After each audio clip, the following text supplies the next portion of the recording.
ஓம் சரவணப ஓம். Hello friends, நான் உங்கள் ராணுப்ரீத். இன்றைக்கான வீடியோவில் முருகனோட அருளை பற்றி தான் நம்ம பார்க்க போகிறோம். வீடியோக்கு ஒரு லைக் போட்டு வந்துடுங்க, சப்ஸ்கிரைப் பண்ணிக்கோங்க. வீடியோக்குள்ளே போகலாம். முருக அருள் எதுக்கு திடீர்னு எல்லாருக்குமே ஸ்டார்ட் ஆச்சு? எதனால் அவர் நமக்கு என்ன சொல்ல வர்றாரு? மக்களுக்காக மக்கள் எதுக்கு முருகரை இப்போ இவ்வளோ நாள் பிடிக்காதவங்களுக்கு கூட முருகனை ஏன் பிடிக்குது அப்படின்னு பார்த்தீங்கன்னா, அவர் தீபத்தில் நமக்கு காட்சி தர ஆரம்பிச்சிட்டாரு. ஃபஸ்ட்டு விஷயம், தீபத்தில் நமக்கு காட்சி தர்றாரு. பார்த்திங்களா எவ்வளோ அழகாக வேல் மாதிரியே ஜொலிக்குது. அது கண்ணால் பார்த்தாலும் தெரியும், வீடியோ எடுத்தாலும் அது நல்ல அழகாக நமக்கு காட்சி கொடுக்குது. அதே மாதிரி தீபத்தில் ஒளி ரொம்ப நீளமாக அந்த மாதிரி நம்ம ஃபோட்டோ எடுத்து பார்த்தோன்னா தெரியும்.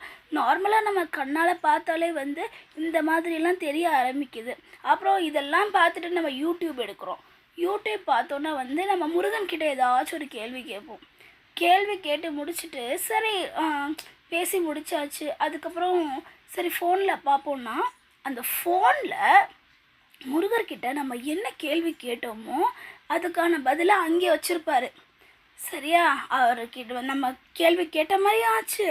பதில் அந்த யூடியூப்பில் நமக்கு அந்த பதில் இருக்கிறப்போ அந்த கடவுளோட அனுக்கிரகம் நமக்கு இருக்குங்கிறத புரிஞ்சுக்கிற ஒரு மனப்பக்குவமும் நமக்கு வரும். நம்ம இந்த கேள்விக்காக அவர் நமக்காக எழுதி வச்ச மாதிரியே அந்த வேர்ட்ஸ் எல்லாமே இருக்கும். ஏன்னா எனக்கும் இப்படி தான் நடந்தது. கிட்டத்தட்ட 6 மாதமாக எனக்கு இந்த மாதிரியான ஒரு இன்சிடென்ட்ஸ் எல்லாமே நடந்துகிட்ருக்கு. நமக்கு ஏதோ ஒரு விஷயத்தை அவர் சொல்ல வர்றாரு, கொடுக்க வர்றாரு. அதை நம்மளால் புரிஞ்சிக்க முடியலை. ஆனால் உனக்கான பதிலை நீ கேட்குற கேள்விக்கு பதிலை நான் இந்த இடத்துல வச்சுருக்கேன் அப்படின்னு சொல்கிற மாதிரியே இருக்கும். அந்த யூடியூப்பில் நம்ம அந்த வேர்ட்ஸ் எல்லாம் முருகரை வச்சுக்கிட்டு அந்த வேர்ட்ஸ் பார்க்குறோம்ல. ஏன்னா எனக்கே அப்படி தான் வந்துச்சு. திருச்செந்தூர் வரணும், வியாழக்கிழமையில் தான் வரணும் அப்படின்னெல்லாம் நிறைய வேர்ட்ஸ் நான் பார்த்துருக்கேன். ஆனால் உனக்கு நல்லது நடக்க போகுது, ஆனால் இன்னும் கொஞ்சம் டைம் இருக்குது.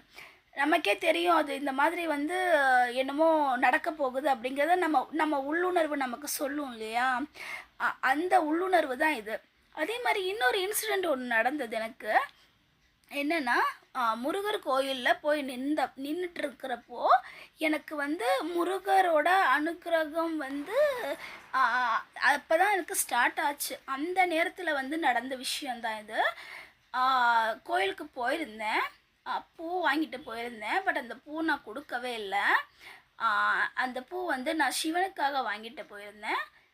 அந்த பூவை எப்படி முருகர் என்கிட்டேருந்து வாங்கினாருங்கிறத நாளைக்கான வீடியோவில் பார்க்கலாம் ஃப்ரெண்ட்ஸ். இன்றைக்கான வீடியோ உங்களுக்கு பிடிச்சிருந்தா லைக் பண்ணுங்கள், ஷேர் பண்ணுங்கள், சப்ஸ்கிரைப் பண்ணுங்கள்.